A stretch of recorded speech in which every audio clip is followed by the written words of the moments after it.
si vous voulez que vos joueurs prennent des infos, ce qui va faire en sorte qu'ils prennent des infos, c'est quelle défense va être proposée, notamment sur les écrans de porteurs.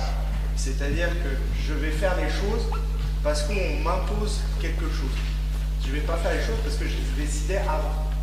Ça, c'est le pire, je crois, notamment sur un écran non porteur, c'est de prendre une décision au départ et dire je vais faire ça, je vais faire ça, je vais faire ça, et je m'en fiche de la défense.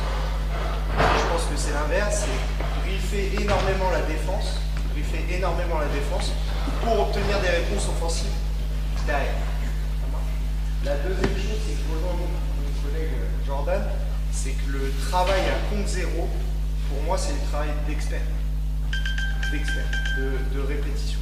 Pour être un entraîneur pro avec Jordan sur même nos pros, eux font beaucoup de travail à compte zéro. Beaucoup.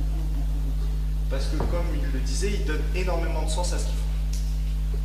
Quand ils posent un dribble ici, ils sont capables de se dire je l'ai posé là parce que dans ma tête, le défenseur il a fait ci, il a fait ça, là. Toujours en fonction de la défense. Donc je travaille ça et je répète. Nous à l'inverse, avec les jeunes joueurs, je pense que faire beaucoup de compte zéro les robotise. Beaucoup.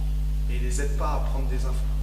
Pour autant, vous allez voir, notamment sur le jeu d'écran, il y a des choses où ils n'ont pas de choix. Poser l'écran dans tel espace, c'est pas un choix, c'est pas une prise de décision.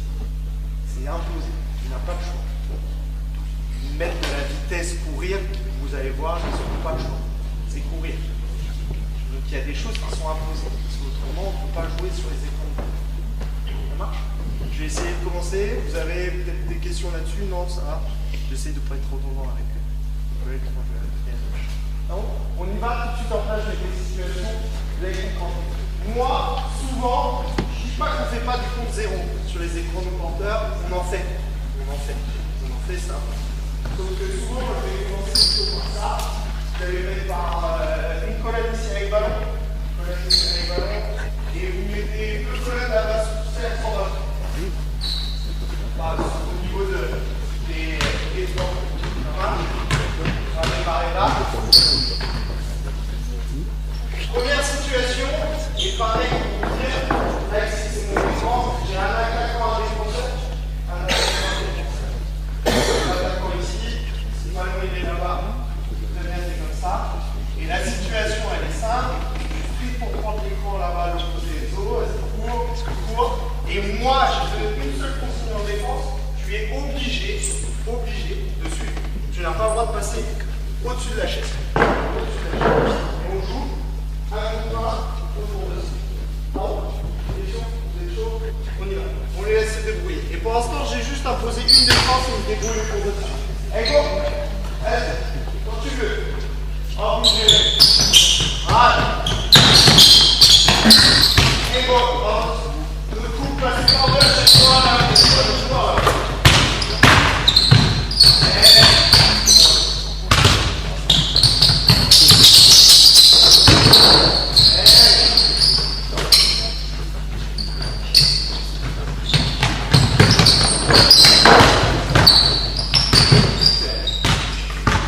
Déjà ici, j'ai organisé un simplement 10 pour la première réflexion, c'est passer ici près de la chaise et que vous lâchez.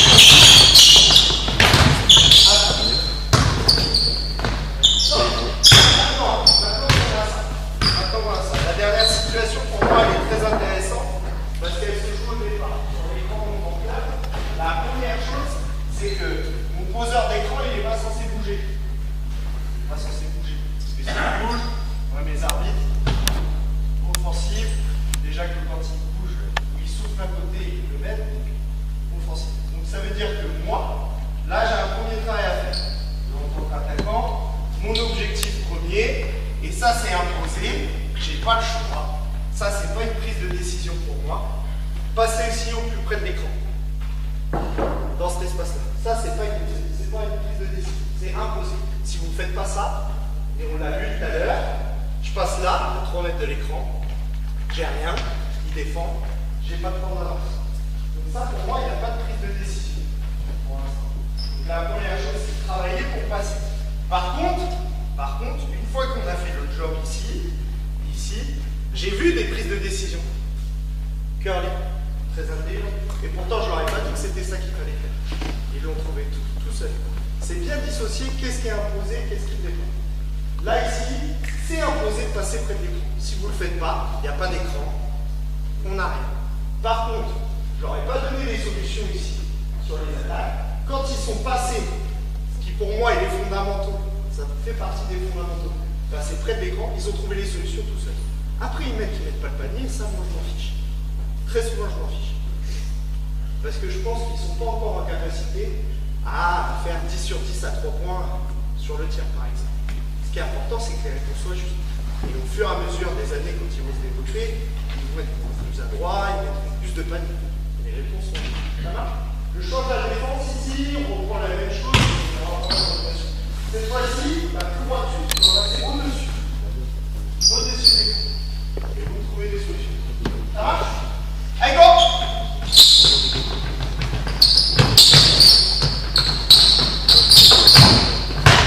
Et ça joue. Hop, hop!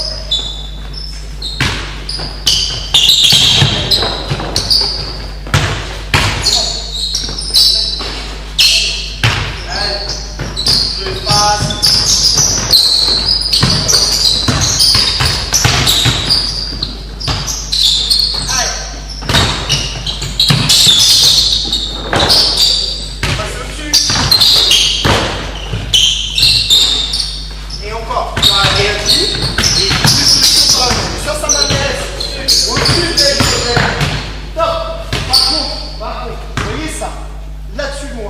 Laisser passer. Pour moi, on ne peut pas laisser passer. Vous entraînez des joueurs, le fait qu'ils passent avec, ça me tue l'entraînement. Ça, pareil, c'est pas une prise de décision qu'il a le droit de prendre pour l'instant. Si vous voulez que vos joueurs ils avancent, il y a des choses sur lesquelles on ne peut pas accepter. Fait, inacceptable. Consigne. Passe au-dessus. Ça, par contre, il faut briefer. Par contre, les laisser jouer ici au départ, dans leur apprentissage, et ils trouvent des solutions. Je suis content, j'en ai rien dit. Et vous allez me dire, il y a peut-être des joueurs qui l'ont vu. Là, ici, j'ai des 15, ils n'ont pas encore vu ça. Et pourtant, ils trouvent des solutions. Moi, ça m'intéresse. Continue, cette fois-ci, ici, tu as le droit. Soit dessus, soit de passer au-dessus en défense. Allez, go! Allez, top! Répliquer. C'est interdit en défense de faire ça. De bloquer ici. Je t'interdis ça. Pourquoi? Parce que chez moi, si tu fais ça, je vais prendre encore une autre solution. Voilà, et on n'en est pas là. Tu es avec lui, tu mets à côté de lui, à côté de lui, et tu fais ce que tu veux. Tu passes au-dessus, en dessous, comme tu veux. Allez!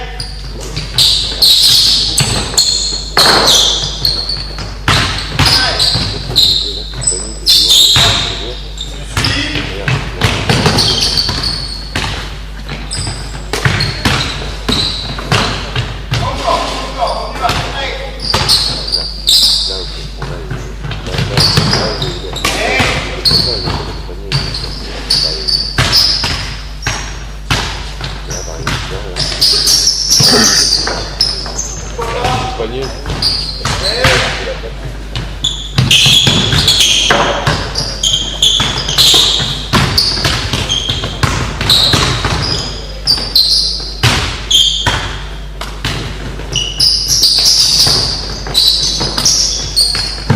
Bien ça. Vous voyez chez eux, j'ai pas parlé de technique. Ils sont en train de regarder ce qui se passe, des accélérateurs, que vous avez trouvé sur le pick and roll, des accélérateurs pour savoir qu'est-ce qui fait la défense. Et j'essaie d'apporter une réponse. Après le pick and roll. Et on commence. C'est ça qui m'intéresse. Si vous faites ça d'abord, ça va être bien.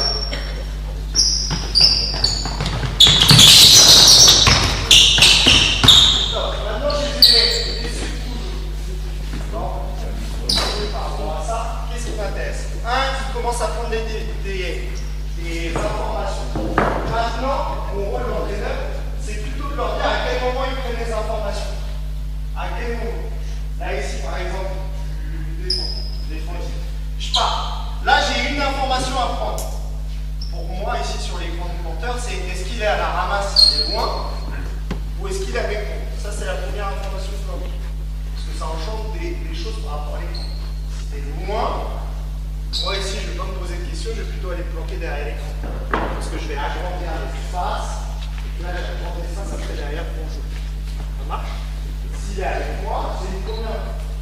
La deuxième chose, c'est la défense qui vient côté ici. Un bon défenseur, il va prendre sa décision de passer avec vous ou au-dessus au moment où j'ai franchi l'écran. Donc c'est le moment où je veux qu'ils prennent des informations.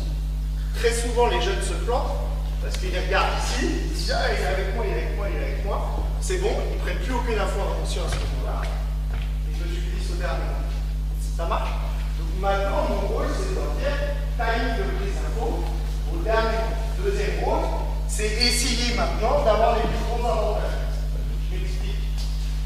Notamment parce que je trouve qu'on a tendance, surtout chez les jeunes, à jouer très petit. Agrandir mes avantages.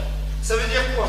S'il passe ici, au-dessus, donc il glisse les grands, j'agrandis mon avantage en venant ici dans cet espace-là. Parce que j'agrandis l'espace de course. Moi, il est petit l'espace de course. Donc j'ai un grand espace après derrière pour faire la différence. Ça marche? Là, ici, même chose.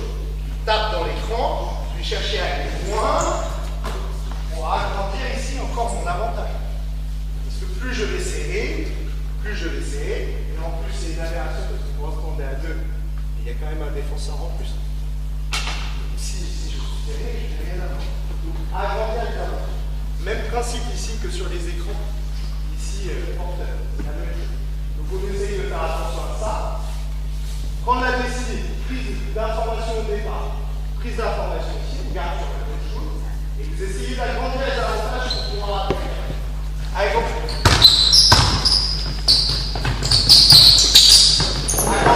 Voilà. Et là, ils vont trouver une solution.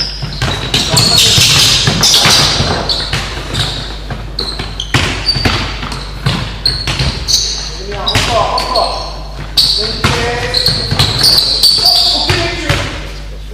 Aucune prise d'info. Hop là.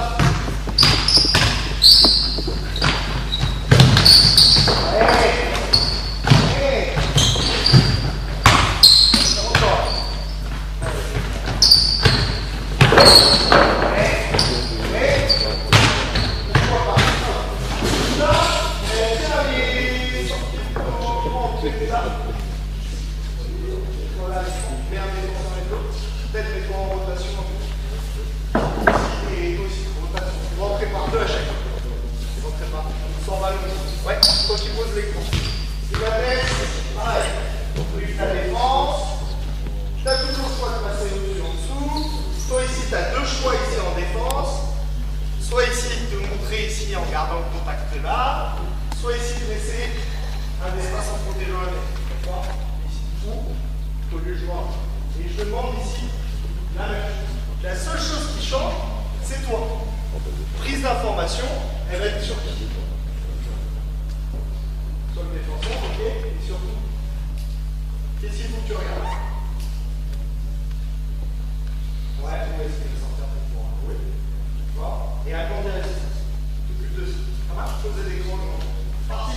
Salut. Allez, go.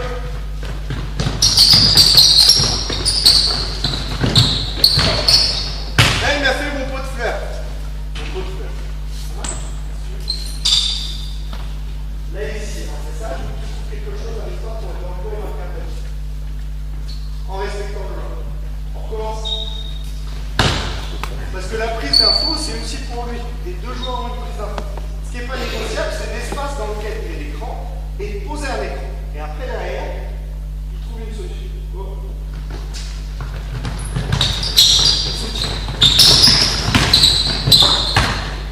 Et là, ce qui m'aurait intéressé, on va dire, le problème d'Adrien, c'est de creuser. Il essaye d'être là, et dans la trapée, on va être obligé de développer les accélérateurs. Ouais, il joue tout seul. Alors, c'est pas ok. Allez, go. On de rotation, rotation. C'est vrai que la tête, c'est pas une notion. Parti, allez.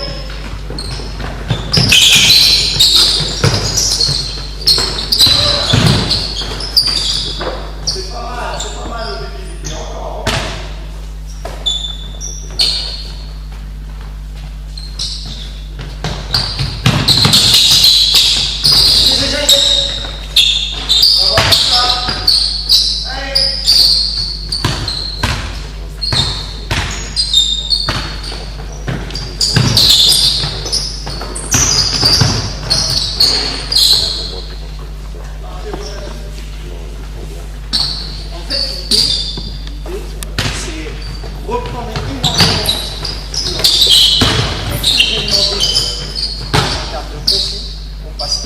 important là-dessus.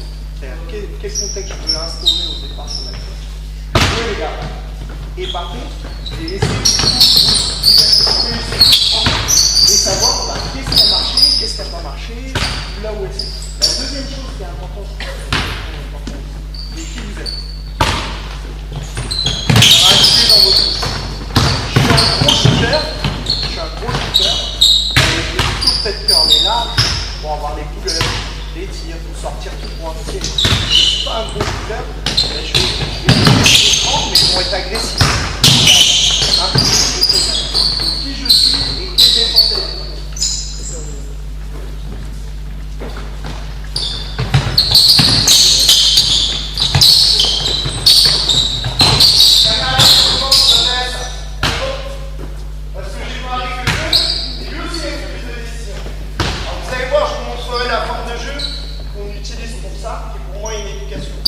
C'est que lui, il est à l'arrêt. Il n'a pas de dribble. L'avantage par rapport au pick and roll, c'est que vous êtes normalement pas dans une situation de dribble. Tu n'es pas dans une situation où tu es obligé d'avoir de la dextérité portée à main. Donc pour moi, c'est plus facile de prendre des informations. Parce que quand je suis en train de dribbler, c'est compliqué, donc lui, il ne dribble pas. Refaites exactement la même chose. Là, refaites ce que tu as fait. Ça, dans l'éducation, ça m'intéresse de l'huiler. Parce que robotiser un joueur, c'est regarder tout ce qui se passe là-bas et pas les enfants. Alors que Enzo, il a proposé quelque chose d'intéressant. Il est passé devant, il est grand, il a l'avantage, il est plein de raquettes. Il faut lui passer là. Mon éducation, c'est bien. Regarde ce qui se passe, fais des choix pour qu'on ait le meilleur panier possible. Et on y va. Allez, go.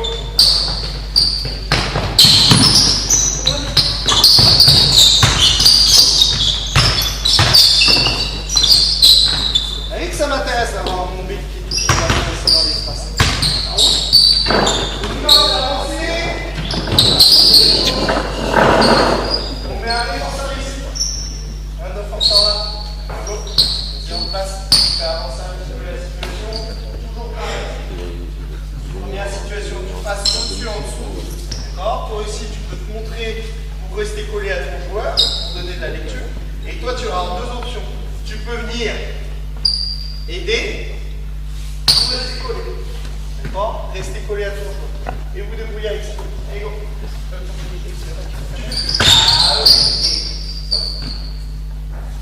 Faut que j'aille aider, faut que je laisse. Faut que le mec il est à basse. Allez, s'il a la balle, il est là encore. Important. Allez, go. Allez.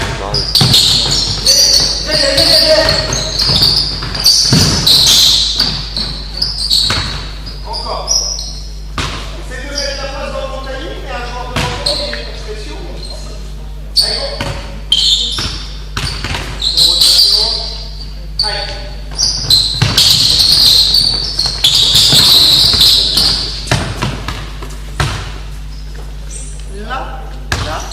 Là, pour moi, le problème, bah d'ailleurs pour vous, le problème il est quoi? Il est au niveau des lectures ou il est au niveau autre?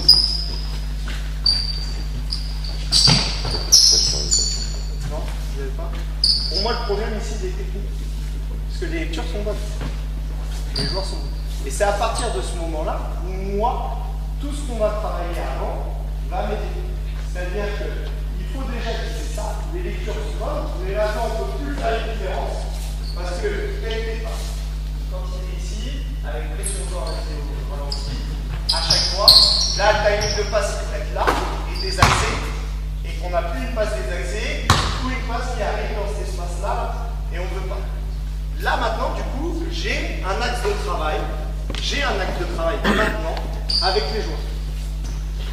Et si je les mets dans le fond de zéro, dès le début, si je ne les mets pas dans cette situation-là, non seulement les lectures elles vont t'imposer, et on va avoir la PlayStation, très clairement, et la deuxième chose, c'est que vous allez avoir des passes correctes. Parce qu'au début, quand il n'y avait pas de pression défensive derrière, on n'avait que des passes correctes. On est d'accord. Sauf que là, aujourd'hui, les lectures sont bonnes, par contre, la qualité de passe n'est pas bonne. Du coup, moi, ça va influer dans ma manière d'entraîner. Je vais me dire, ah, il faut qu'on bosse là-dessus. Et comment je vais le bosser? Je vais le bosser le matin en mettant un peu d'opposition, travailler les bases, les axes, etc. Et après, je vais pouvoir revenir sur du compte zéro. Parce que les qualités de passe, ça va engendrer ça. Ce qui m'intéresse, c'est ça. Et après, derrière, ça ne m'intéresse pas non plus de dire à Adrien, la passe ici, il faut que tu avances ton pied ici comme ça. Là, ici, les axes. Non, je vais te trouver une solution pour que ta passe arrive dans cet espace-là, dans le compte timing, sans que lui, il touche à l'autre. Et il va se débrouiller. Et il va développer sa propre technique. Et j'insiste sur sa propre technique, parce qu'on n'a pas tous les mêmes physiques, ne serait-ce que nos segments. On n'est pas tous droitiers, on n'est pas tous gauchers. On doit avoir des affects. Il y a plusieurs manières de faire une passe. Moi, ce qui m'intéresse, c'est que la passe, elle arrive. La manière dont tu le fais, si elle arrive dans le bon timing, à vitesse et au bon endroit, j'ai aucun problème là-dessus. Ça marche? Donc on essaye de concentrer là-dessus. Trouvez-moi la constante. Allez, bon!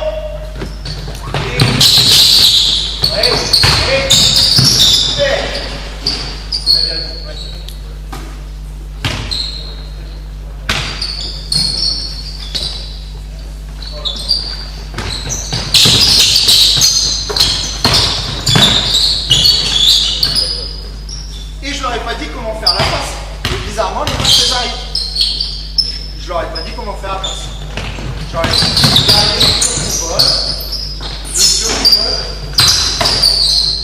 stop. Abdelali, c'est intéressant. Vous avez vu ce qu'il a fait? Un contrat. Très bien. Est-ce que ça a marché? Pourquoi ça n'a pas marché? Pourquoi il s'y attendait? Abdelali, juste avant, il me dit, je peux attaquer dans un contrat s'il ne me regarde pas. Je lui dis, ben oui, c'est très bien. Donc qu'est-ce qu'il a fait dans sa tête? Il s'est dit, la prochaine fois, je m'en fous de ce qu'il fait. Le coach, il m'a dit, je pouvais attaquer. Voilà. Sauf que l'autre, il défendait. Donc la lecture, elle est pas bonne. Ce qui est intéressant à vos joueurs, parce que très souvent, et c'est vrai même avec mes 18, ce qui est vrai dans une situation n'est pas vrai dans une autre. Notre sport est un sport de prise d'information. Ça veut dire quoi? Ça veut dire que là, il défend, je ne peux pas l'attaquer.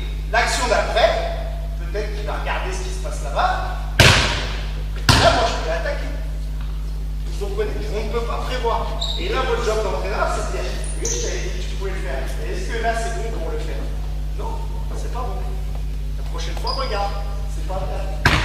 Ça m'intéresse. Et dans l'entraînement, vous allez l'avoir. Le joueur qui vous pose la question, hey, Seeker, est-ce que je peux aller là-bas? Ouais, tu peux.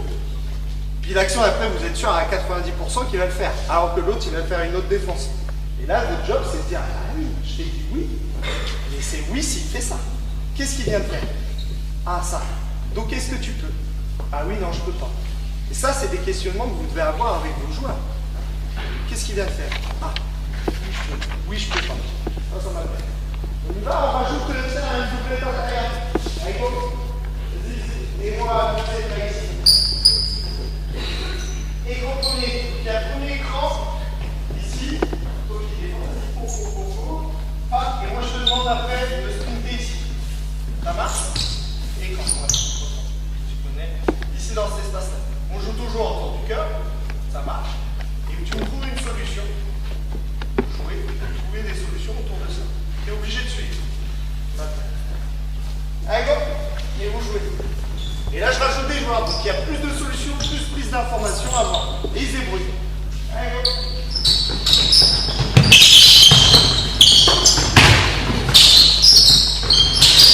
Allez, encore. Alternez. Voilà, les petits là. Hop.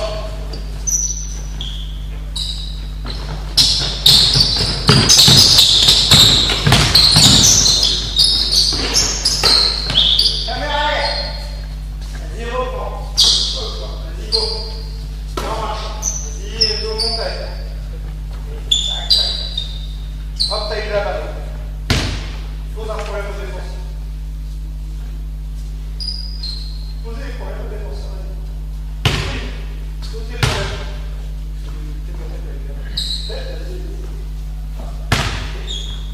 Enzo, pose un problème pour le défenseur. Ici aussi. Reviens à zéro. Cherche à poser un vrai problème.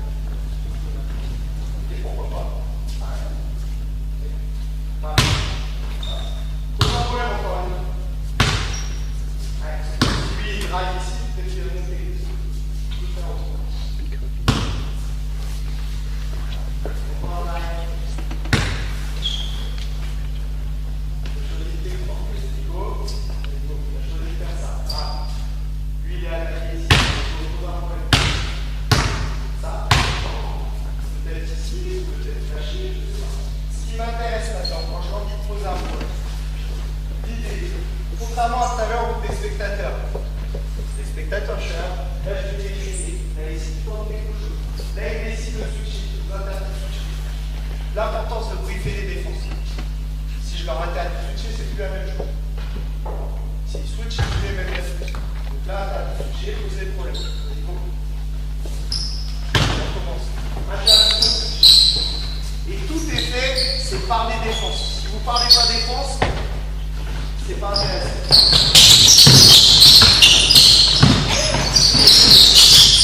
Allez hop, ça se coupe.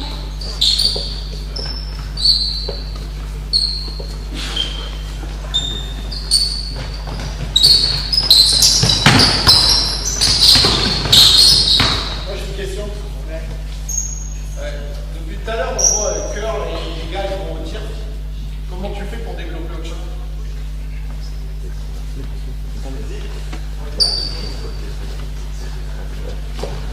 En place. Je veux plus qu'il y ait le cœur. Je t'oblige à être ici. Déjà là. À partir du moment où vas-y, pars ici. Pars, remonte la tête, s'il te plaît. Tac. Peut-être que je vais rentrer un petit peu dans l'espace ici. Tac. Et toi ici, je vais te demander de stunter. Donc à partir du moment où il y a balle, hop, tu viens ici dans cet espace-là. On va essayer ça, trouver des solutions. Allez, go.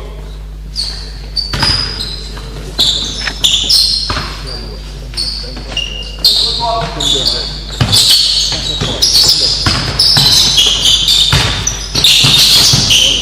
Tu parles que de défense et jeux d'autres choses. L'intéressant, c'est qu'est-ce que vous voulez travailler. Si c'est le cœur, je vais les coller. Si ici derrière, je veux qu'on trouve des relations avec le big, je vais demander au grand de sortir, par exemple. Si je veux avoir le flash screen qui m'intéresse, lui, je vais le mettre à stunter. Je ne parle uniquement de défense pour obtenir ce que je veux en attaque.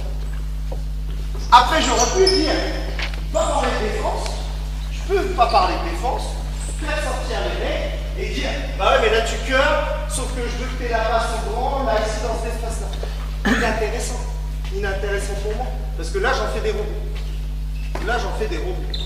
C'est-à-dire qu'ils ne prennent plus aucune info sur la défense et ils vont mettre la passe là où je leur ai dit de la mettre. Et ça m'intéresse pas.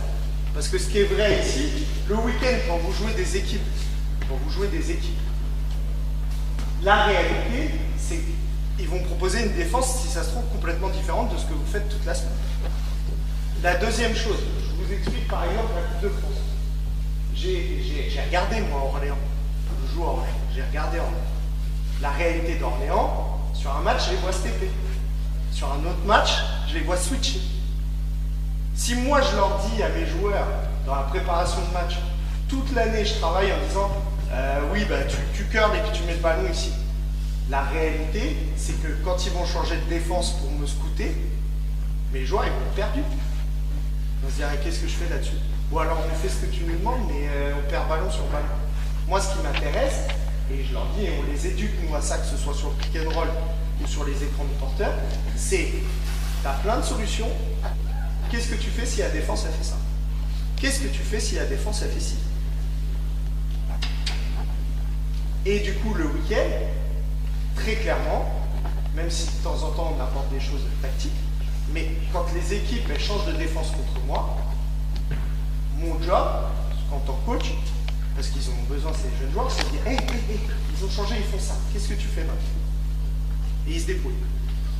Et la réalité, c'est qu'ils se débrouillent. Et ils trouvent les solutions. Donc au début, c'est plus compliqué pour gagner le match, et à la fin, bah, peu importe ce que tu fais en face, eux, ils ont la propre solution, ils ont les moyens de trouver les choses. La fin, c'est leur deuxième année de contrat professionnel. Ouais. Quand il me dit la fin, il ne faut pas penser qu'on arrive à ce que l'on dit au bout d'un an. Non, non. La fin, c'est... Par exemple, longtemps. je l'ai dit à Reynolds, mais quand on a pris l'exemple de Mathias, il faut savoir qu'en U18, je le faisais 2m15, switcher. En U18. Il défendait les meneurs. Je ne pouvais pas le faire stepper parce que c'est trop dur. Mais je me suis dit, en le faisant switcher, il va rester bas.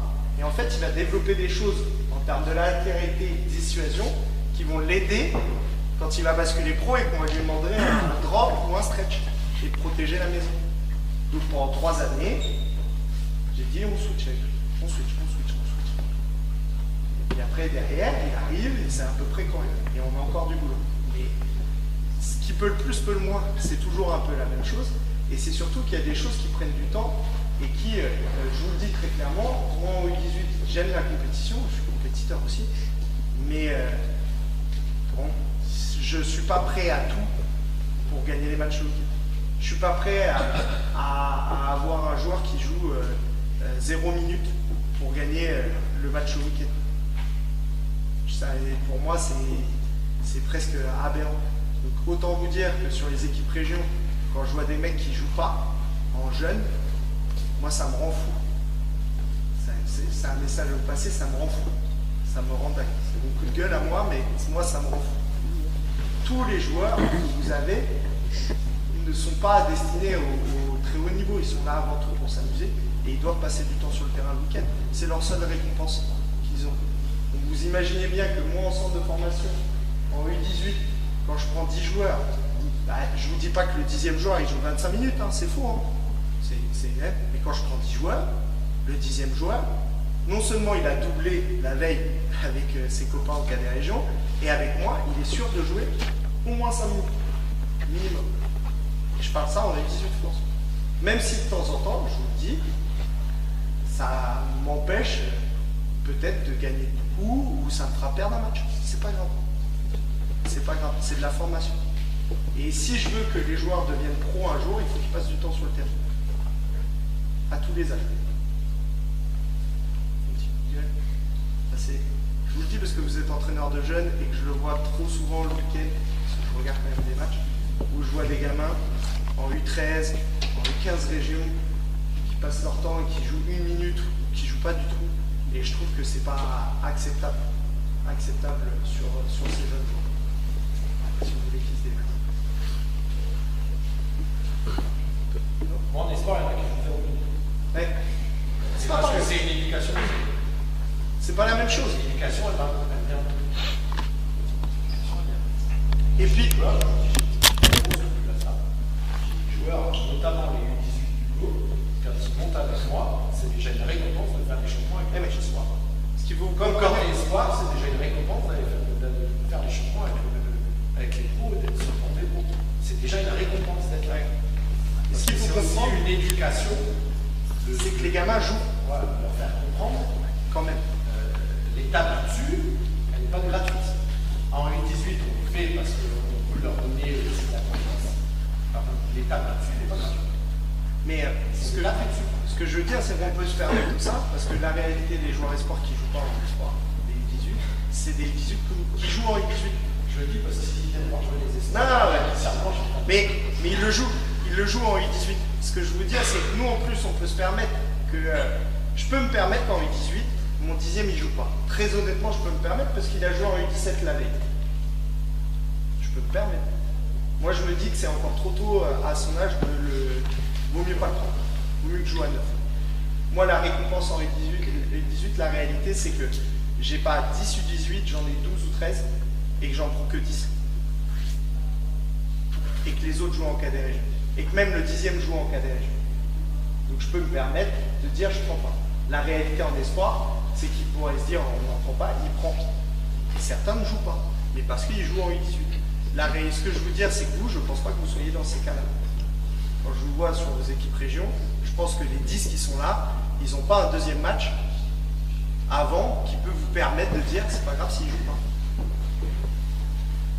Vous n'êtes pas dans notre cas. Et la dernière chose, c'est que nous, il y a une exigence aussi qui est une réalité, c'est très haut niveau. On n'est pas là pour gagner les matchs. On est là pour sortir des joueurs pour notre équipe professionnelle. Donc eux, ils sont là pour leur métier. Et leur métier, à un moment donné, ça veut dire être performant. Si tu n'es pas performant, tu ne joues pas. C'est ça le niveau pro, très clairement.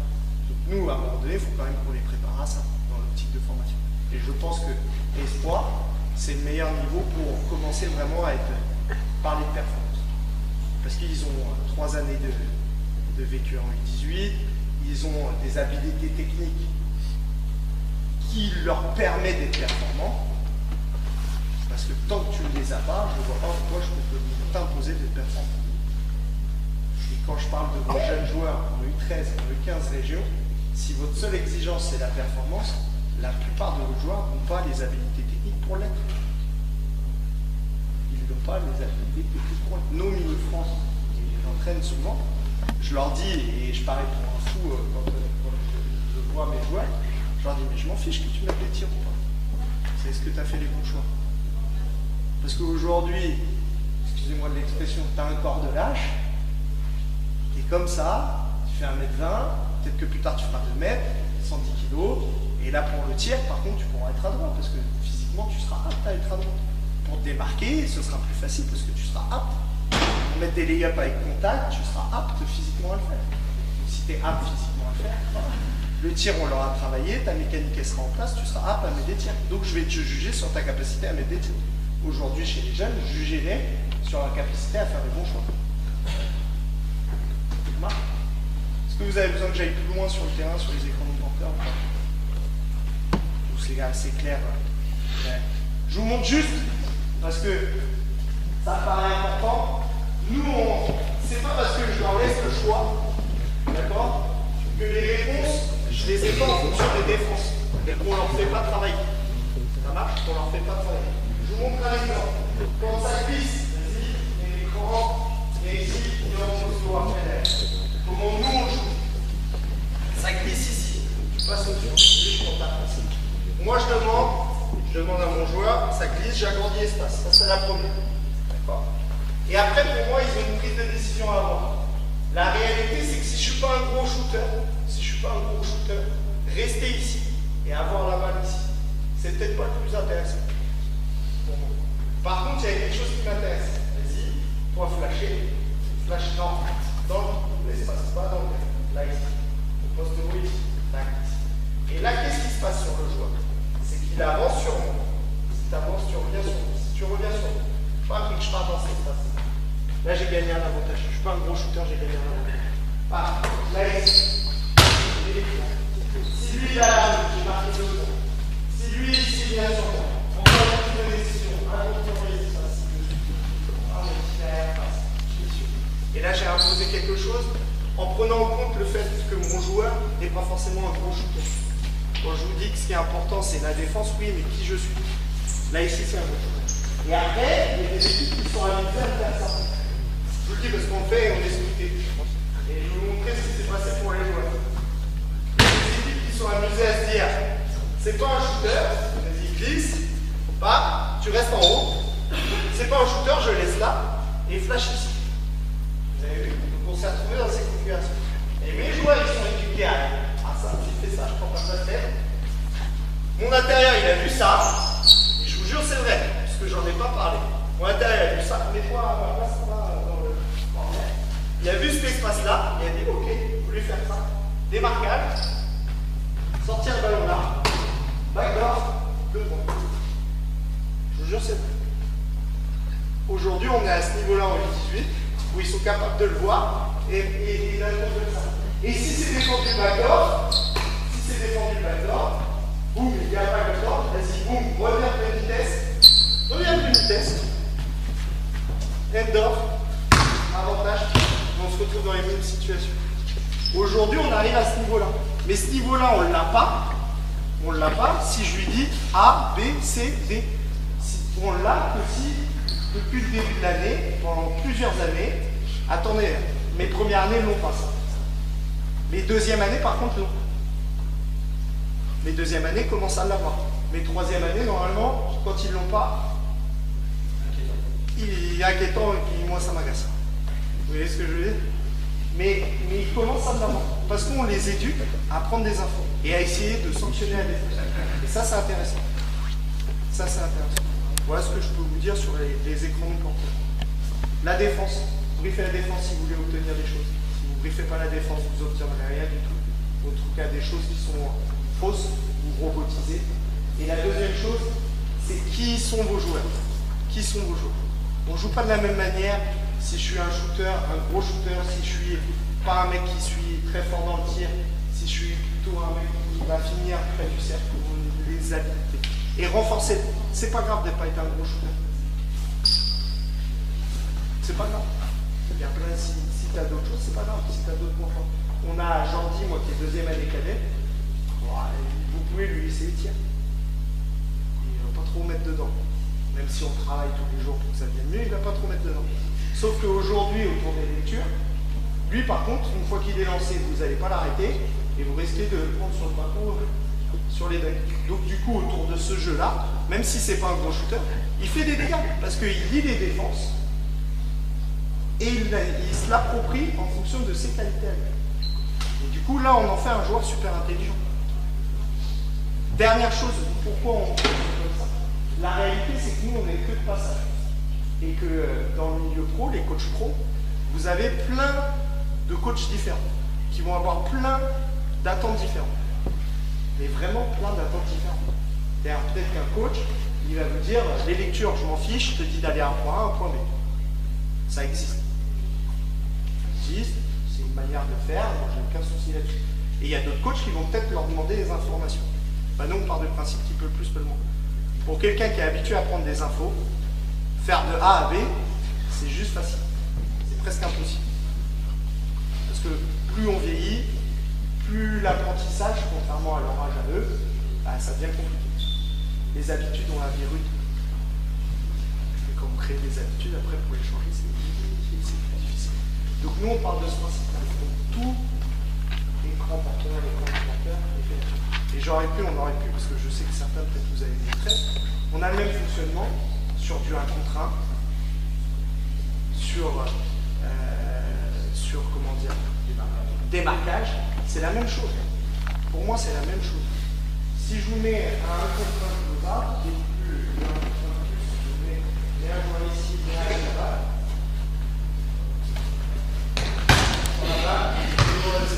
passe, ben là-dessus, il y a des infos. C'est la défense qui va me donner quelque chose. Et sur les jeunes joueurs, j'ai envie de dire, sur des 13 ou 15, même un joueur comme Jordi, quand je travaille avec lui, ce qui m'intéresse, aujourd'hui, tu n'as peut-être pas le tir fiable, mais si le joueur, s'il repart en arrière, te fait la passe, reste là, bah tiens. Le bon choix, c'est de tirer. Le bon choix, c'est de tirer. Si le joueur saute sur toi, le bon choix, c'est de l'attaquer. À droite, à gauche, départ direct, croisé, je m'en fiche, pas de marché. Moi, mes consignes, ça va être pas de marché, franchir. Après, je veux même lui dire, il faut tout plie sur lui-même, donc il n'y a pas de marché. Franchir, et que le choix il est juste, et qu'il peut prendre des infos, le reste. Donc vous avez la même chose tout le temps. Et nous, on joue tout le temps là-dessus. D'où l'important, je vous dis, de préférer la défense. Si vous voulez qu'il n'y ait pas de tir, ben, il faut que lui, il sorte à chaque fois très très fort. Très très fort. S'il ne sort pas très très fort, on construit des habitudes qui sont fausses. Et vous en faites des robots. En haut. Des questions? Est-ce que vous êtes... Ouais. Moi j'ai une injonction et une question. Mon injonction est par rapport au temps de jeu sur les joueurs. Ouais. Notre système de compétition n'est pas forcément propice au développement tout le temps des joueurs. Ça c'est juste mon point de vue personnel.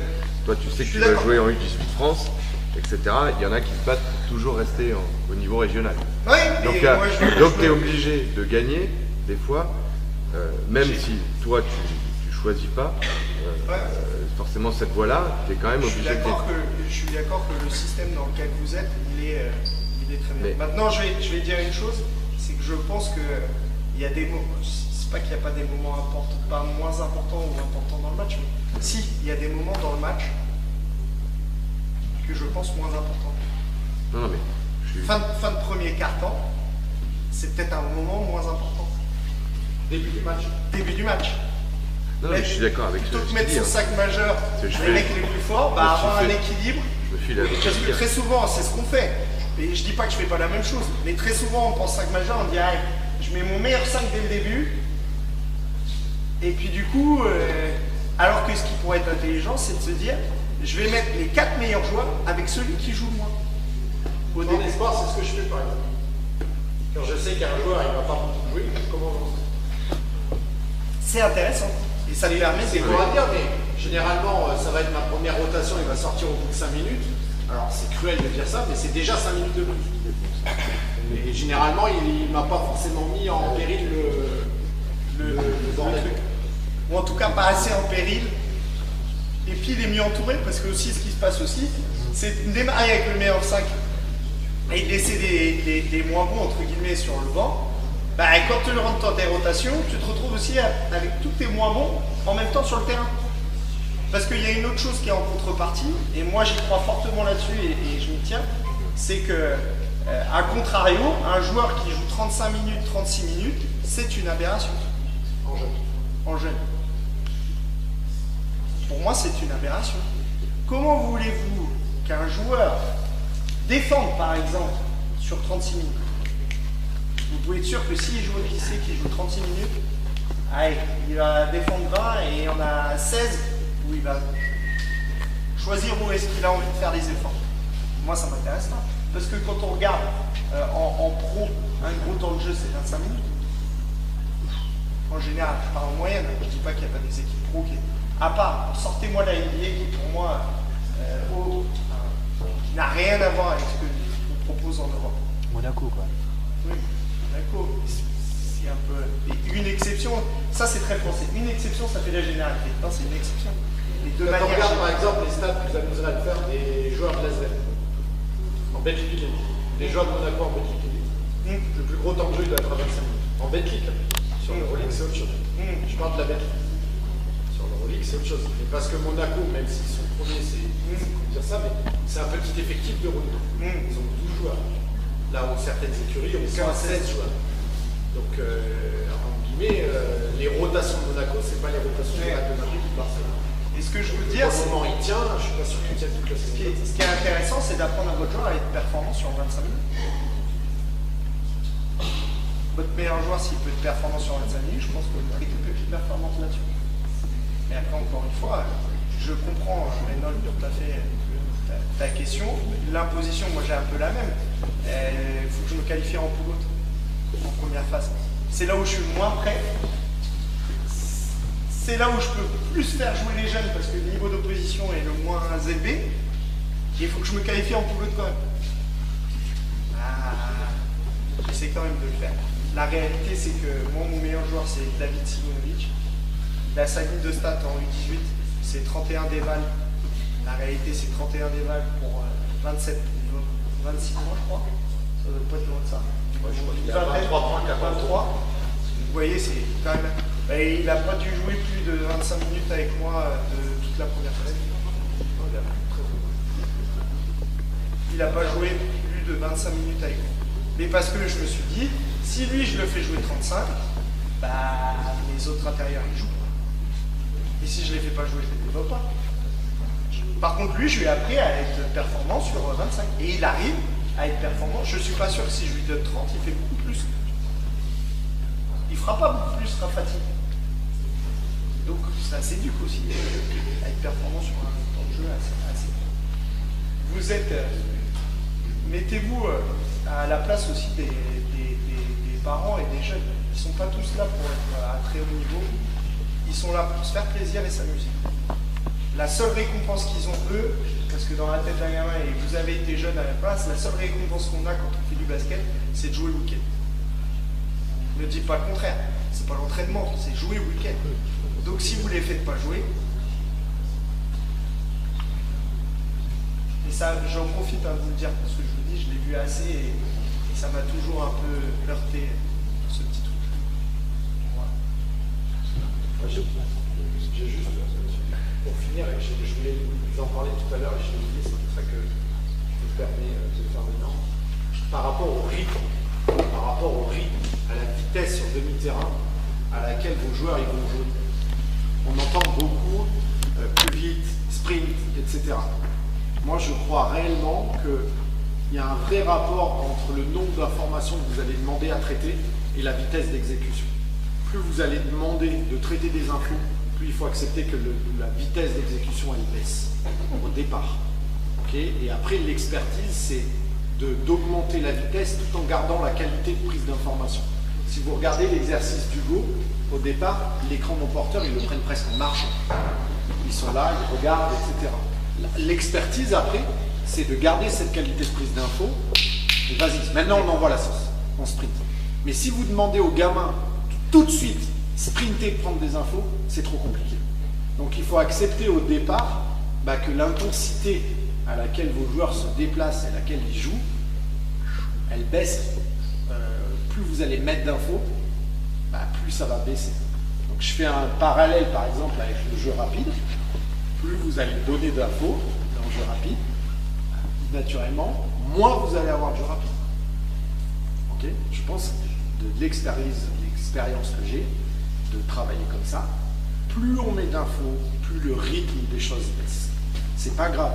Après, par contre, le niveau d'expertise, c'est de dire on augmente le rythme par rapport au nombre d'infos qu'on prend. Et il faut vraiment que vous ayez en tête, parce que des fois, on rentre dans l'entraînement, nous, il y a des entraînements où on se dit putain, c'était de la merde, l'intensité, elle était dégueulasse.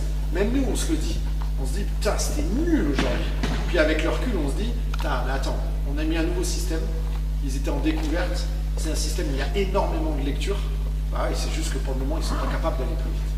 C'est pas. Donc, à l'inverse, si on est dans un entraînement où on se dit mardi, on veut que ça tabasse, il n'y a pas d'info. Mardi, c'est court le long de la ligne de touche, joue terrain contre 1. Mais par contre, beaucoup de rythme. À l'inverse, plus on se rapproche du match le vendredi, par exemple, pour les espoirs, quand on joue le samedi, c'est le vendredi où on prépare le match, c'est le vendredi où le nombre d'infos est le plus élevé. Là, j'accepte par contre que l'entraînement soit pris dans. Mais parce que je leur demande beaucoup. C'est corrélé à chaque fois. Ouais, c'était juste, j'ai oublié de vous le dire tout à l'heure, et je pense que c'est un truc qui est important sur la politique. Est-ce que vous avez des questions sur les écrans de porteurs? Oui.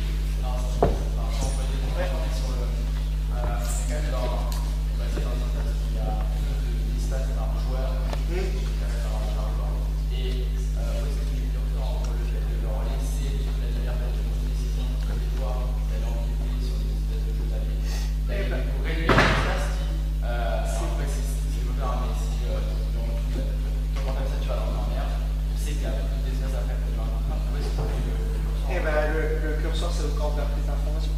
C'est-à-dire qu'au début, tu vois, en fait, au début, je commence tout seul. Puis après, petit à petit, tu vois, tu faisais ça, ça marchait parce que tu étais tout seul. Et hop, là, j'ai rajouté un défenseur sur le vide. Donc le cœur, tu peux plus te serrer, il y a quelqu'un qui est dans l'espace. C'est de la prise d'info aussi pour moi. C'est-à-dire que là, quand je vais dire trouve un endroit pour poser un problème, c'est trouve un endroit libre pour poser un problème. Et après, il faut les laisser se tromper. Parce que la meilleure chose, et surtout avec les générations de maintenant, c'est tant qu'ils n'ont pas pris le mur, ils vont te dire qu'ils avaient raison. Donc laisse-les faire au début. C'est difficile en tant qu'entraîneur, mais il faut accepter qu'ils se trompent. Ils se trompent.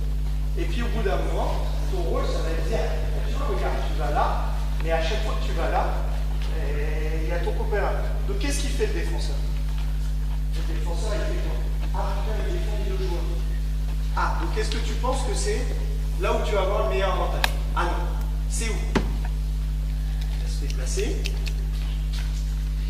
Là, je pense qu'il y a un meilleur avantage. Pourquoi? Le défenseur, là, s'il vient sur moi, c'est mon copain qui est libre. S'il va sur lui, c'est moi qui mets un libre. Et là, du coup, tu as répondu à ta question. Et ça l'oblige à prendre en compte les deux. Et je suis d'accord avec toi. Les seules choses sur lesquelles moi je suis intransigeant, c'est ce que je vous disais au départ, c'est moi mon poseur d'écran, s'il vient là, je suis d'accord avec toi, non, c'est juste imposé, il n'y a pas de lecture à avoir. Là ta lecture, t'es ici. Enfin, au départ de l'action, le passeur, s'il est ici, je suis mort. Donc ça, c'est imposé, t'es ici. C'est pas des moments de prise d'information. Il faut vraiment faire la différence entre les deux. Voilà. C'est ce qu'on a aussi essayé de vous faire passer entre deux interventions, c'est de se dire, il y a des choses où le joueur a beaucoup de liberté dans la notion de prise d'information et de choisir à des moments très précis. Parce qu'il y a des choses qui lui sont complètement imposées. Si on te dit, on veut que sur un démarquage, qu'il y ait la balle plein axe pour pouvoir jouer cet écran avec de la lecture, tu as la balle plein axe. Si tu n'as pas la balle plein axe, tu peux pas jouer. Là, il n'y a pas de notion de choix. C'est une notion où là, on te demande quelque chose. C'est ce qu'on appelle, nous, le cadre. Exactement. Le cadre que vous allez mettre n'est pas négociable. Ils n'ont pas le choix. Et c'est une obligation. Nous, on a, par exemple, on a un cadre sur le jeu tout-terrain. Notre cadre sur le jeu tout-terrain, c'est des espaces de course. Pas de lecture. Je te demande pas de lecture, je te demande de courir là. C'est tout. Là, par contre, ce qu'ils vont en faire après sur le jeu, est-ce qu'ils vont être agressifs main en main, jouer un pick and roll, jouer dans le coaster, etc. Ça, aujourd'hui, on est à un stade où notre transition à nous, c'est vous courez dans les beaux espaces et vous jouez. Et vous faites un choix. Pas que des informations et tout ça, tu vois. Savoir les espaces de... Ah si, c'est de la bêtise. Regarde, quand je te dis de courir dans un endroit et que je te dis après il faut que tu joues, je cours dans cet espace-là. Si je prends pas d'informations, je vais jusque dans le corner et avec le ballon et j'ai rien fait. Moi, ce que je veux dire, c'est je lui impose de courir là et après balle en main ou sans le ballon, ben, s'il voit quelque chose qui lui permet de mettre un panier, débrouille-toi. Après, ce qui est dur dans ça, c'est la dernière étape de la prise d'info, et c'est pour ça qu'on commence du 1 contre 1, 2 contre 2, 3 contre 3, 4 contre 4, c'est qu'il faut qu'on parle tous le même langage. C'est-à-dire que des prises d'initiative, il y en a plein de possibles, c'est ce qu'on dit. Donc comme tout à l'heure, il explique qu'on demande Flair remonter pleine vitesse derrière si je ne suis pas shooter, il faut que tous les 4 autres mecs ils savent que si il y a Flair remonter pleine vitesse, qu'est-ce que je fais? Comment je bouge? Donc on essaye de leur l'amener en posant. Le truc c'est pose un problème. Voilà, pose un problème. Ah, je peux couper. Oui, alors toi si tu coupes c'est super bien joué. Par contre, regarde, il y a ton pote qui est en bas là. Donc couper finalement c'est peut-être pas une si bonne solution. Pas de ta lecture à toi, mais parce qu'il y a lui ici. Tu comprends? Donc après c'est de tout mettre en musique qui devient compliqué. Parce que tu peux pas avoir de jeu si on est 4 à courir là. On vous quel jeu là. Donc il y a des choses forcément que vous êtes obligé d'imposer. Moi je pense que les espaces, c'est quelque chose que vous devez imposer au départ. Les espaces. Le temps. Le temps, vous l'imposez. Il y a une notion de timing. Je vous donne un exemple tout bête. On a une situation sur les écrans du porteur. Regardez la balle. On va. Tac, ici, je vais prendre un end-off. Il y a un end-off ici. T'installes un écran en sortant. Voilà, end-off, et lui, il installe l'écran. Moi, je suis ici, ça fait tout à l'heure. Moi, je me fais. Tu sors. S'il sort tout de suite, est-ce que moi, j'ai la capacité de lui passer le ballon? Non. Du coup, il sort pour rien. Donc, il y a une notion de timing qui n'est pas négociable. La notion de timing, Il pourra avoir toute la bonne lecture qu'il peut avoir. Si je peux lui, pas lui il est donner pas en le mesure de lui passer la balle, bah, ça sert à rien. Donc, moi, ce que je vais imposer à ce joueur-là, c'est j'arrive au milieu, je suis en capacité de te donner le ballon. Là, tu peux jouer ton écran au porteur. Avant, c'est interdit. Ça, c'est imposé par exemple. Ça, c'est C'est imposé. On a un pick and roll sur les 3-2. Moi, il y a les 3 avec juste la fin du jeu. 2 joueurs dans le dos. 2 joueurs dans le dos. Là, il va un peu loin. Toi, tu vas monter. Très bien. Dans le dos. Il y a passe. Lui, ce joueur-là, son timing, c'est la même chose. C'est ce qui peut me passer le ballon. C'est que si je remonte tout de suite, alors que tu es en train de regarder l'autre bas et que tu n'as pas eu la balle, je me retrouve à l'arrêt ici et j'ai rien. Par contre, si je suis patient, j'attends mon corner, bam, tu me regardes, tu es en capacité de la balle, moi je vais sprinter, je vais être plein d'agressivité avec tout cet espace-là pour jouer. Et du coup, il y a plus de chances que je fasse une différence. Mais du coup, la lecture de ce qu'il va faire une fois qu'il va avoir la balle, ça lui appartient. C'est lui qui va décider. Est-ce que c'est attraper-tirer? Est-ce que c'est driver dans le milieu? Est-ce que c'est driver sur un ligne de fou? Moi, je ne vais pas lui imposer, je m'en fiche. Fais le meilleur choix. Par contre, ce qui est sûr, c'est que je sais que s'il ne respecte pas ce timing-là, il ne va rien avoir. Donc, moi, garant, là, par contre, le timing, tu n'as pas le choix. Là, c'est imposé. C'est imposé. Et il faut trouver le juste équilibre entre Qu'est-ce que vous définissez pour moi? Et c'est ça le cadre. Qu'est-ce qu'est le cadre et qui n'est pas négociable? Et à l'intérieur, donner des libertés à vos joueurs. Vous voyez? Et après, c'est aussi le curseur de vos exigences. Avec des débutants et au départ, il faut que le cadre il soit assez large pour qu'ils puissent s'exprimer à l'intérieur. Parce que si vous faites un cadre tout rigide, avec des joueurs qui ne sont pas en capacité pour l'instant d'avoir ce cadre-là, ben, vous ne pourrez pas avoir la prise d'info comme vous voulez. C'est cet équilibre-là entre les deux à avoir régulièrement. Et dans toutes les situations, que ce soit pick and roll ou écran non porteur ou sans écran, etc., il y a un cadre imposé et là-dedans, exprime ton truc. Donc on n'est pas non plus à vous dire qu'il y a des choses. On n'est pas là à s'asseoir sur une chaise et que les gens se battent et je vous peux vous donner basket. C'est pas ça. C'est quel cadre vous mettez au départ et par contre, acceptez que dans ce cadre-là, il fasse. D'autres questions ou pas? J'ai répondu. Ouais. Ouais. Les retards, en réalité, c'est plutôt avant le moment fort du système et pour retarder. Eh ben, Est-ce que tu penses qu'on pourrait plus utiliser des moments forts? eh ben, tu vois, regarde. Vous l'avez, mettez-moi 3 temps. Je vous mets la forme. Tu vois, 3 temps.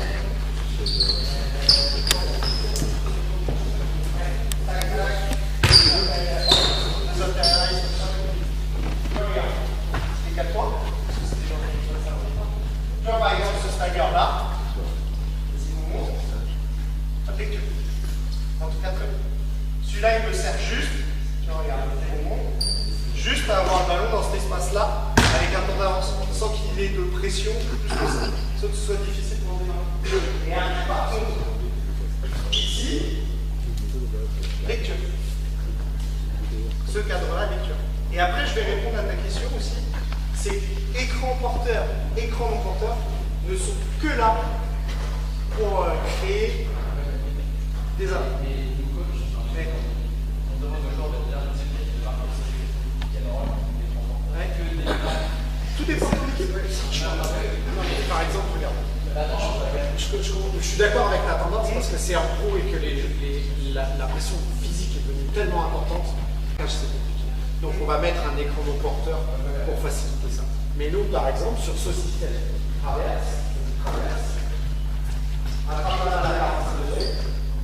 j'ai rien eu, j'attrape la balle là. Qu'est-ce que je fais, coach? Je sais pas. Débrouille-toi. Donc là, il est obligé d'être fort sur l'écran non porteur.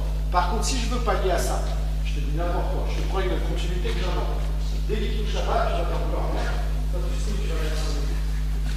Tu vois, je me dis, putain, quand on sort à 45, on n'a rien, je veux être efficace, donc je vais mettre une continuité. Tu peux être sûr qu'il n'y a plus rien sur l'écran non porteur. C'est toi qui décides. Tu comprends ce que je veux dire? C'est-à-dire que donc nous, nos systèmes, c'est un temps fort. Il y a du maquillage un peu avant comme là, mais ce qui nous intéresse, c'est ce temps fort. Qu'est-ce que je fais après? Je peux faire pique? Ben non, si je veux un pique, je vais appeler un jeu de pique. Si je veux un pick and roll, je vais appeler un système de pick and roll. Là, j'avais l'écran non porteur, je veux que tu joues sur l'écran non porteur. Et je te donne un exemple, par exemple, sur 3 ans, tu vois, quand on n'a rien là-dessus, on demande de dribbler, flat screen, pour rester en fait encore sur l'écran. Et si on n'a encore rien, tu as ce jour-là, qui reprend encore la cascade d'écran, si tu veux, qui reprend encore l'écran. Pour te dire, bah non, on veut sur le porteur, débrouille-toi sur ça. Le cadre est assez bon, tu peux le jouer en continuité, et on met les continuités là-dessus. C'est la même chose avec le end-off. Aujourd'hui, le end-off, et nous on a un bon exemple, tu vois, on l'apprend. End-off aujourd'hui, c'est souvent end-off et pick. Oui, end-off et pick and roll. Et bien par exemple, nous, aujourd'hui, on a des situations sur post-up, où notamment quand il y a des trappes et que les picks ne peuvent pas attaquer, où ils sortent pour jouer le end-off. Et au départ, tous ils font tac, pick and roll derrière, si tu veux. Sauf que ça m'intéresse pas. Donc du coup, moi, par contre, pour qu'ils développent de la lecture autour du end-off, j'aurais dit, quand c'est situation de post-up, repère, situation de post-up, end-off, ça c'est mon cadre, il y a 0 pick and roll derrière. Tu es obligé de débrouiller et d'être agressif autour de ça. Et tu développes plus vite. mon cadre a imposé que sur ce type de situation, post-up, end-off, pas de pick and roll. Pareil sur 3 tours, c'est interdiction formelle quand on joue des écrans de portable de jouer un pick and roll derrière. Parce que la réalité, je te le dis, et ça c'est vrai, si tu leur mets une continuité pick and roll, ils joueront pick and roll. C'est aussi simple que ça. Et c'est pareil, c'est encore une question de notion de terme. Nous, il y a des cycles. Il y a un cycle où on va être 80% du temps pick and roll sur le temps d'écran, de travail d'écran, 80% des temps pick and roll, 20% du temps en écran non porteur. Et puis le cycle d'après, on va inverser. On va être 20% sur du temps de travail sur le pick and roll, 80% sur du temps d'écran non porteur. Ce qui fait qu'à la fin de l'année, on ne va pas être 50-50 parce que pour moi, il y a plus de choses à voir dans le pick and roll que sur l'écran non porteur. Donc, et puis, comme on va être 60-40 ou 65-40. Pour moi, l'écran non porteur est plus accessible en termes de lecture. T'as pas le ballon. T'es pas en train de dribbler. Souvent, les situations, le passeur n'est pas en train de dribbler non plus. Sauf quand tu mets des continuités hautes, mais nous on s'arrange en tout cas pour qu'ils soient pas en train de dribbler. Donc c'est bien plus facile qu'un pick and roll où tu dois dribbler. Et que la réalité, c'est qu'au moment où tu prends l'écran, par exemple sur un step et que tu fais charger dans tous les sens, c'est ce moment-là qu'il faut que tu prennes des informations. D'où, je vous dis, par exemple dans l'éducatif avec les jeunes offensivement, le step est peut-être le plus dur à assimiler. À l'inverse, maintenant, une équipe que je joue en espoir, ils font step. Et moi, je suis content. Parce que moi, sur les porteurs de balles, on est plutôt fort autour de ça. Donc, qui dit step dit qu'on va répondre à ça. Donc, les décalages derrière, ils vont être énormes. Donc, tu vois, en fonction du stade de l'apprentissage, on n'a pas du tout les mêmes. Moi, je passe beaucoup de temps offensivement à travailler autour du step. Parce que mes petits, pour l'instant, ils prennent les autobus dans la figure et ils lisent pas. Et qu'on se retrouve là, on avance encore, ils avancent là-dessus. Mais ils faisaient ça. En fait, ils steppaient, ils allaient loin, ils avaient compris, ils regardaient ce qui se passait là-bas, ils se tournaient, où je passe la balle. Sauf que c'est trop tard. Tu vois, c'est trop tard. Parce que la prise d'info, il faut que tu la fasses pendant que tu es en train de prendre le ticket. Et qui commence tout juste, moi, les premières années, à avoir, tu vois, à commencer à dire, ah, ok, je suis en capacité technique. Parce que tout va avec la technique, je suis en capacité technique de pouvoir le faire. Et par exemple, nous, on fait du travail individuel. Toute la première partie de saison, on a fait du travail physique sur le travail individuel. On n'a pas fait passer. On a fait ce choix-là parce qu'il y a une marge physique qui est importante. Là, maintenant, je suis en train de travailler techniquement. Et tous les matins, je mets du travail autour de la passe pour les extérieurs. Parce qu'on se rend compte, nous, qu'au niveau des lectures et prises d'infos, franchement, ils sont tip-top. C'est tip-top ce qu'ils font. C'est vraiment tip-top. Ils lisent, ils voient le jeu, et ils se trompent très rarement sur les lectures. Donc sauf qu'on n'a pas les temps d'avance parce que passe de merde tout le temps. Donc là, nous, en tant qu'entraîneur, on se dit, bah, le travail individuel, parce que ça devient limitant, la passe.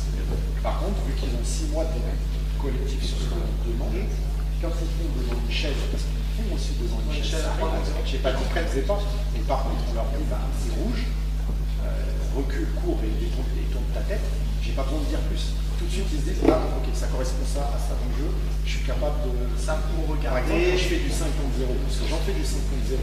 En échauffement, des fois, sur les fins d'échauffement, j'aime bien mettre du 5 contre 0. Okay, bah, quand le big man en attaque il vient porter un écran, je lui demande d'annoncer une défense. Tu vois, le big man il vient c'est pas tac tac tac tac tac. Hop, on se retrouve avec toutes les choses que l'on travaille autour du step-out et les continuités d'action. Pam, pam, pam. Drop, hop, toutes les continuités d'action autour du drop. Même dans le 5 contre 0, il y a toujours le si. Toujours le si. Tu vois. Et puis une dernière chose, moi ça m'est arrivé, parce qu'on a un langage basket sur le step, tu vois, par exemple, sur les écrans sportifs, j'ai une idée en fonction de telle défense, quelle lecture tu vas avoir. Et certains trouvent des solutions autres auxquelles tu n'aurais jamais pensé quand tu les laisses lire le jeu. Et tu te dis, ah, c'est pas mal, c'est pas mal, ah, c'est pas mal, j'avais jamais vu ça, il fait ça. Et du coup, tu apprends aussi en laissant ça. En laissant un peu de liberté aux jeunes, parce que tu vas te dire, bah, ce joueur-là, il a des capacités que j'avais pas vues, et il y a un exemple tout con sur le step, Nous, on n'apprend jamais le split. Passer entre les grands. On ne l'apprend pas. Et moi, j'ai un joueur Bastien, une première année, il te le fait. Bon, à chaque fois, je dis rien, je suis bien joué. Très bien. Mais c'est lui qui a cette capacité. Deux points, parce qu'il a la capacité de le faire. Donc, de temps en temps aussi, le fait de mettre un cadre et de laisser de la liberté, vous avez vous rendu compte que certains joueurs, avec leur capacité, ils font des choses auxquelles on n'aurait pas pensé. Ouais, trop. C'est la passion. D'autres questions? Ouais. De toute façon, on pourra pas y répondre. Non, merci. Merci à vous pour les échanges aussi. C'est toujours intéressant d'avoir ces phases d'échange qui permettent d'aller plus loin que le visible et l'observable de l'intervention. Je remercie encore Hugo et Jordan pour la qualité d'avoir préparé et de s'être prêté au jeu. Il y en a qui ont match cet après-midi, donc ils ont pris pas mal de temps là-dessus, donc on peut les applaudir. C'est pas mal.